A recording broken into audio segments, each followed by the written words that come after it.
can see behind me our new Rheinmetall Lynx KF41 next generation combat vehicle, which is fitted with our new Lance 2.0 turret, the next evolution of our Lance turret family.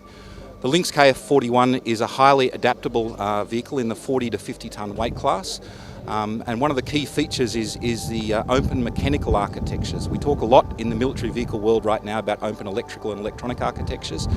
We of course have a digital backbone and have those open architectures, but also on the mechanical side as well. And that gives the vehicle a unique capability to adapt both for warfighting operations today, but also into the future as threats change or our customers need to adapt the vehicle.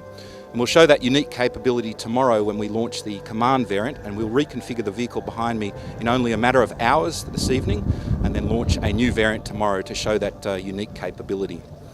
The Lance turret that you can see fitted is shown with the new Wotan 35 electrically driven main gun, which features our Rheinmetall airburst capability and the full 35 by 228mm ammunition family. The turret also is fitted with our coaxial electrically driven machine gun, which can fire continuously because of its three barrel configuration.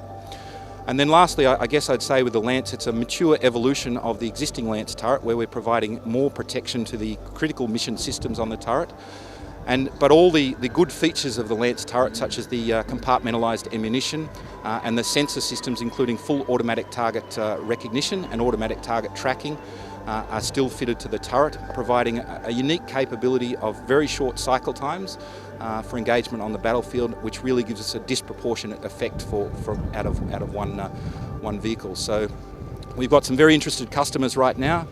We as a company are very interested in the Land 400 Phase 3 program in Australia, next generation combat vehicle in the US, and also the IFV program coming up in the Czech Republic. So.